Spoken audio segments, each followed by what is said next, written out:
Good morning, students. Again, we are back to our course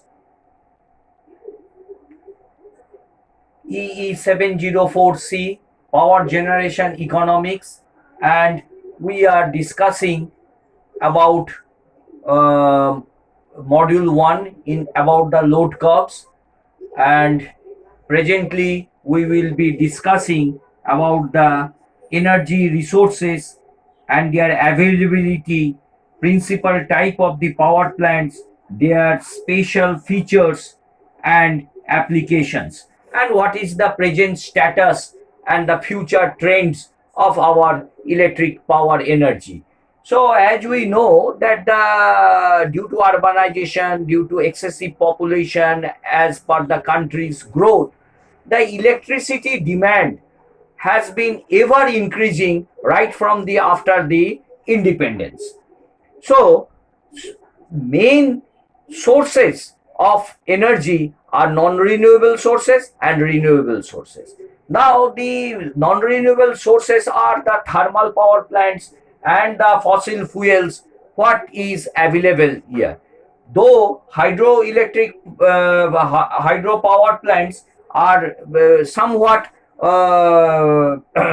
conventional sources of energy, and as well as solar, wind are conventional sources of energy. So we have to integrate this conventional with the non-conventional, that is the thermal power plants. That is our also one of the main targets.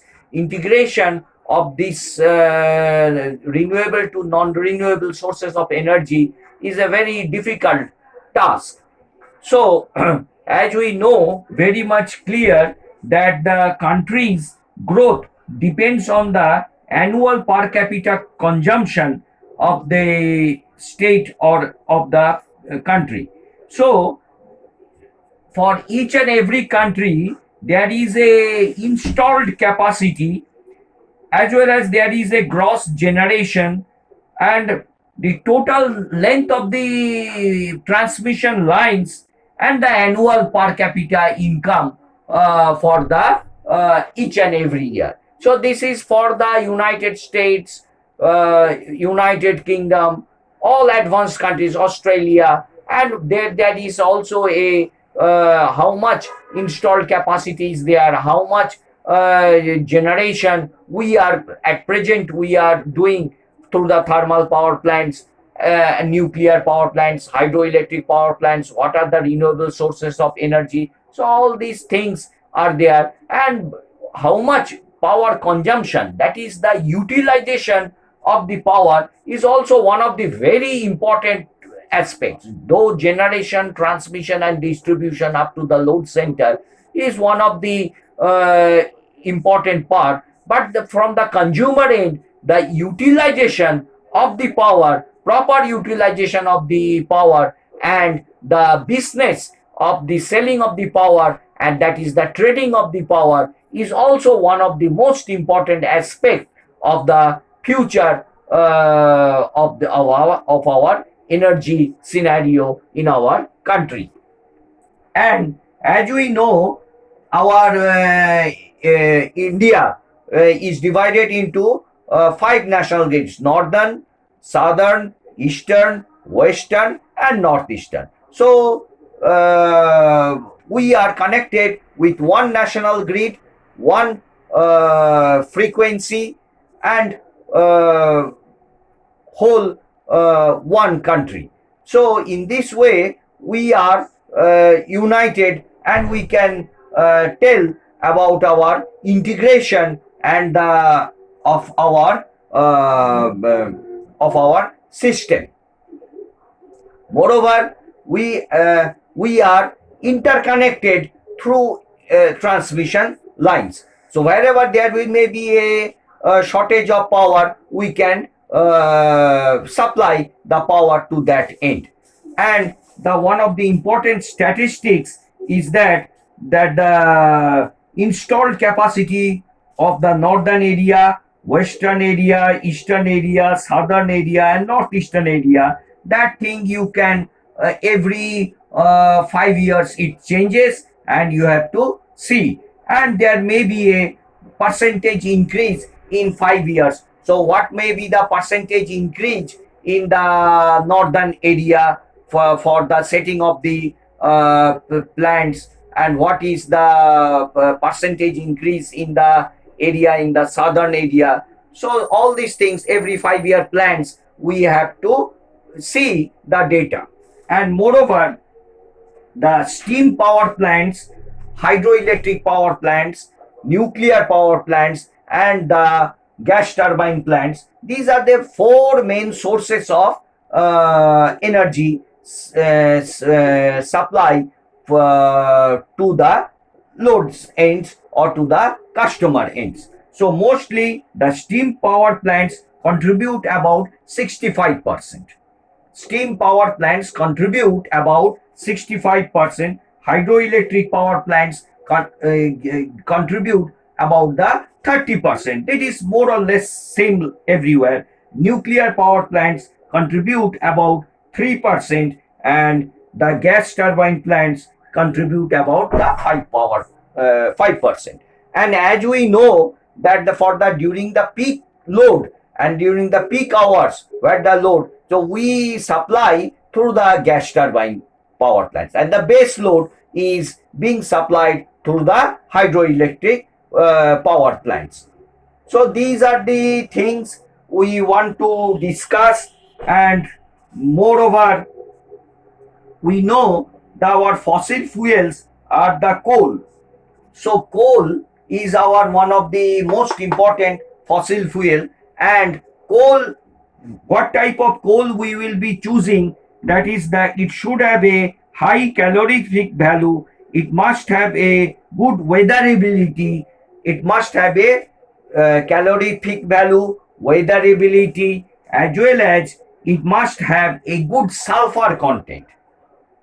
So the coal what we are using, so that must have a good calorific value, it must have a good sulfur content, and it must have a weatherability. So it must withstand with the weather. So there are also liquid fuels, gaseous fuels, nuclear fuels. So all these things, and the transport of the electricity is done through the transmission lines. And as a whole, if we want to look into the future, we know that the electricity demand is ever increasing. Moreover, the hydro and fossil fuels are the cheap sources of the energy. So hydro and the fossil fuels means coal, and the for the gas fuels what we will be using. So now regarding the hydropower plants, so there is also a dispute between the, this is all about your future trend for the country's growth in the power plants. Either it may be steam power plant, hydro, thermal, gas turbine power plants. So regarding the hydro, between the two states, if the water availability is large here, so which state will be bearing this plant? So there is a interrelation dispute about the hydro power plant projects. So all these things must be sorted out between the interstates, as well as the steam power plant should be set up by the central government. So these all the strategies, Ministry of the Power, they must decide about the steam power plants. Captive power plants to be set up. So what are the captive power plants? Suppose big NTPC, Steel Authority of India Limited, where large number of industries, heavy industries are working. So they are bearing some two sorts of power plants, so that during the emergency they can utilize those power plants for the generation of the power, and during the non-emergency they can also distribute power to the local areas. So that is the main use of the captive power plants. So each and every big projects like NTPC, NHPC, SAIL, Steel Authority of India Limited, they are having the captive power plants. also the hydro, nuclear and steam power plants to be modernized and to be set up. Moreover, the gas turbine plants are also to be set up during the peak load hours. So somewhat during the peak hours, we can use, instead of the thermal power plants, we can use the gas turbine power plants to distribute the power to the consumer. And another point, one must be in the for the future aspects of the power, we must think of about the reliability and the pollution free environment. So that is also one of the most important concept. And in India, this reliability aspects is very poor. So we have to think that uninterrupted power supply must be there. So the reliability, people want to get power, they want to pay the money at a lower cost. So this sort of business should be uninterrupted and it should be continued. So that is the what is the reliability of each and every equipment in our system. So that study is also most important part, that in the nowadays scientists, engineers, mainly the power system engineers, they are doing work on the reliability of the system, as well as the environment is, it's to be very much conscious. We have to set up the pollution free environment. So whenever the transmission line are set up, we know that there is some sort of magnetic field occurs, so it should not hamper the flora and fauna of the country. So that is the pollution. As well as coal, we know that the coal discharges lots amount of ash and gas, coal thermal power plants, so that should be shorted out to the renewable sources, that is the wind or solar power plants, so that it will maybe sorted out. So nuclear power plants are very much costly. So little bit use of the nuclear power plants we have set up, that is only about 3%. Still now, the majority of our plants, thermal power plants, contribute about 65%, and hydro contributes about 30%, and nuclear contributes about 2 to 3%, and gas turbine power plants contribute about morely 4%. So this is all about your future of the about the thermal power plants. And now, regarding the thermal power plants, we want to discuss about the thermal power plants. Thermal. So, what is the product? The product is the coal. The coal is the product. Now, the coal is converted into heat energy. Heat energy from the coal, it is converted into electric energy. And we know that from the laws of physics, that the energy can be converted from one form to another and it can't be destroyed. So heat energy from the coal, that coal what it develops, the heat that is converted into electrical. That is the main concept of the power change, power change from one form to another form.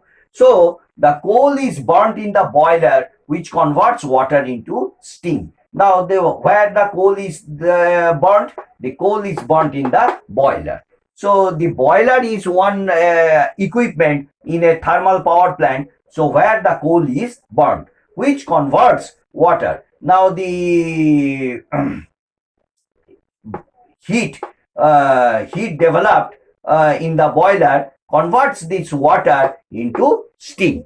Obviously, when we give heat to the water, that it evaporates and it becomes steam. Now the expansion of the steam, now the steam has been expanded in the turbine, and it produced due to mechanical power which drives the alternator. So turbine has the blades, and the blades mechanical power, it moves and it drives the alternator. So mechanical power is converted into, so in between, what is the exchange of the power? From the heat to mechanical, and mechanical to electrical energy. So this is the process in the thermal power plants between the energy converter from heat to mechanical and mechanical to electrical. So this is the basic conception. So regarding the thermal power plants, we have lots of equipments. So that are the auxiliary equipments. So only the basic conception about the boiler, turbine and alternator. These are the main three terms: boiler, turbine and alternator.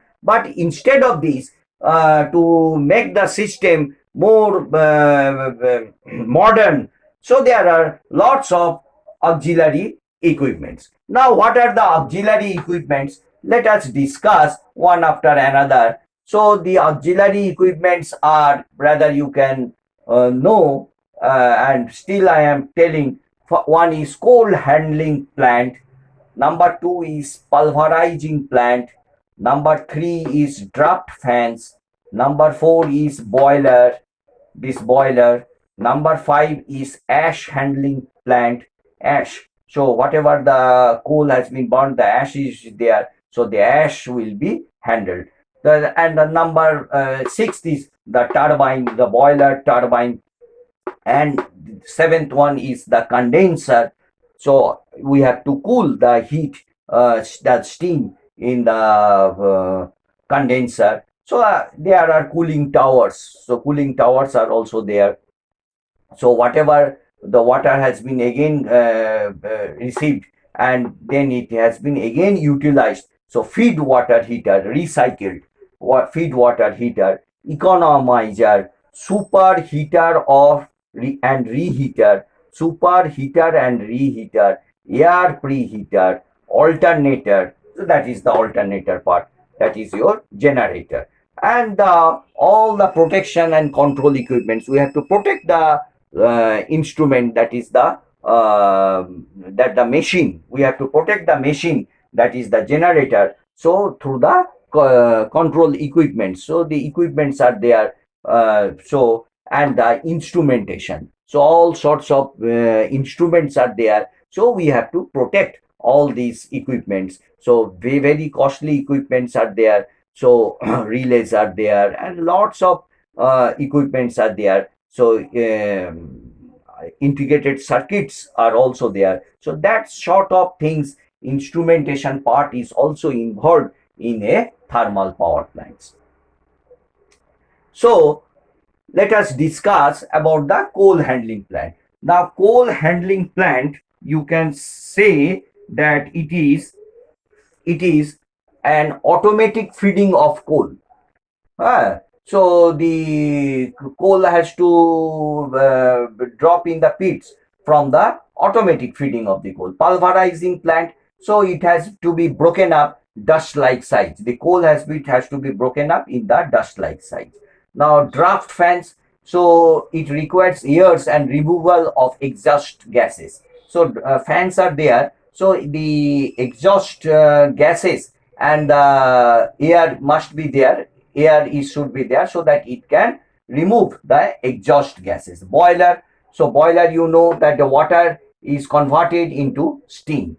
Ash handling plant, now the coal, the ash, if the ash content is 5%, then it is a very good quality of coal. If it is very large, about 50 or 60%, so that is a poor quality of coal. If it is 40%, it is a poor quality coal. So but thermal power plants generally use the poor quantity coal, so not a good quantity of coal, mostly thermal plants, because they are less costly, less cost. So that's why they use this poor quality coal, and the ash is to be handled. Now turbine, the energy of steam is converted into mechanical. What is the work of the turbine? The steam is converted into mechanical. Now what is the work of the condenser? Condensing the steam and to maintain low pressure. So the condenser, the steam is to be condensed and to maintain low pressure.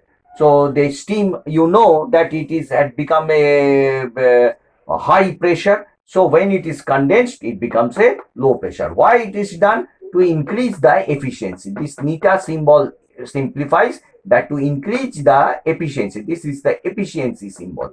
Efficiency has been increased. Now the cooling towers. Now huge water is needed to cool the system.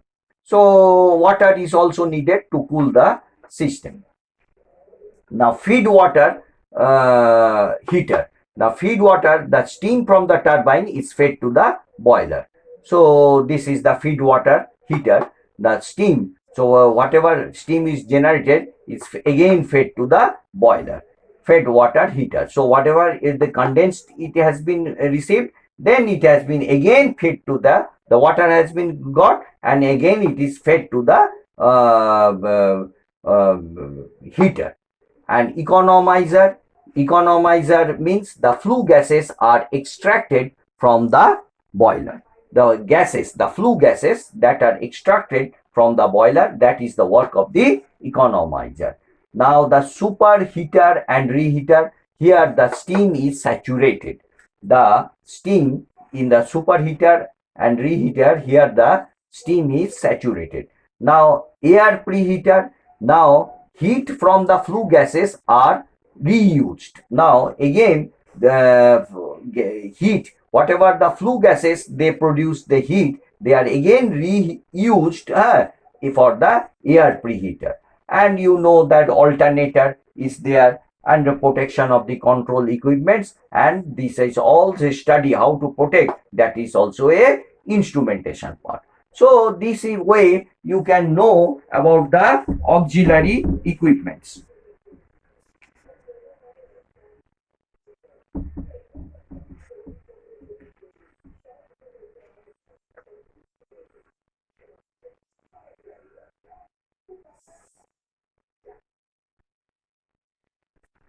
So you can write down little bit. Thermal power plants convert the heat energy of coal into electric energy. Coal is burnt in a boiler which converts water into steam. The expansion of steam in turbine produces mechanical power which drives the alternator. Thus, the main equipment in a thermal power plant consists of boiler, steam turbine, and alternator. To achieve efficient conversion of heat energy into electric energy, a variety of auxiliary equipments are needed. The auxiliary equipments in a thermal plant are so much that they may be called the main equipments. So, one after another, you can write coal handling plant. The first one, the function of the coal handling plant is automatic feeding of coal to the boiler furnace. Now, pulverizing plant.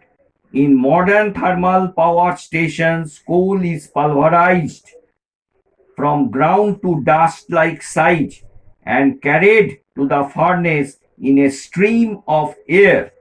The advantages of using pulverized fuel include higher boiler efficiency, low air requirements, low fan power, and easy and complete combustion, fast response to load changes, and low breaking losses. Now, draft system. The combustion in the boiler requires supply of sufficient quantity of air and removal of exhaust gases. Natural draft is provided by a chimney and is used for small boilers. Large boilers and mechanical draft for movement of the air is used. The mechanical draft consists of forced draft or induced draft or both. Now, boilers or steam generators convert water into steam and form one of the major equipments in thermal power plant. Thermal power plants mostly use water tube boilers in which water flows inside the tubes and hot gases outside. The circulation of water through the tubes in the boiler may be natural and or forced circulation through the action of pumps. Now you write down ash handling plant. Coal contains a considerable amount of ash. The percentage of ash in the coal varies about 5% in good quality coals to about 40% in poor quality coals. A modern 2000 megawatt plant produces about 5,000 tons of ash daily. So this is one of the most important data. A 2000 megawatt plant produces about 5,000 tons of ash. Now you write down turbine. A steam turbine converts the energy of steam into mechanical energy and drives the alternator. There are two types, impulse and reaction. In impulse turbine, steam is expanded in turbine nozzle and attains a high velocity. The steam jet impinges on the blades fixed on the rotor periphery. In reaction turbine, only partial expansion takes place in the nozzle and further expansion occurs as steam flows over the rotor blades. Now write down condenser. The condenser does the job of condensing the steam exhausted from the turbine. Thus, it helps in maintaining low pressure at the exhaust, thereby permitting expansion of steam in the turbine to a very low pressure. This improves the plant efficiency. Now you write down cooling towers and ponds. A condenser needs huge quantity of water to condense the steam. 1 kilogram of steam needs 100 kg of cooling water for condenser. A typical 2000 megawatt plant needs about 1500 into 10 to the power 6 gallons per day of cooling water. 1500 into 10 to the power 6 gallons per day of cooling water. Such a large requirements of cooling water can be met if the plant is situated by the side of a big river with sufficient flow. Now you write down feed water heater. The steam coming out of the turbine is condensed and the condensate is fed back to the boiler as feed water. To make up the losses in this closed water circuit, the water is added. Feed water heating improves overall plant efficiency. The dissolved oxygen and carbon dioxide, which would otherwise cause boiler corrosion, are removed in the feed water heater. Now you write down economizer. Flue gases coming out of the boilers carry lot of heat and economizer extracts a part of this heat from the flue gases and uses it for heating feed water. The use of economizer results in saving in coal consumption and higher boiler efficiency, but needs extra investment and increase in maintenance cost and floor area is required for the plant. Now you write down superheater and reheater. The steam produced by a boiler is saturated. To improve the efficiency of the turbine, the temperature of the steam coming from the boiler is increased before admitting it to the turbine. Now you write down air preheater. The flue gases leave the economizer. Some further heat can be extracted from them and used to heat the incoming air for combustion. So these are all the things you have to know about the thermal power plants. So this is all about your thermal power plants, and uh, you have to know the points. And in the next class we will be discussing about the hydroelectric power plants, as well as in short about the gas turbine power plants. So what are its costs, what are its tariffs, that is also we will be little bit discussing. Thank you, students.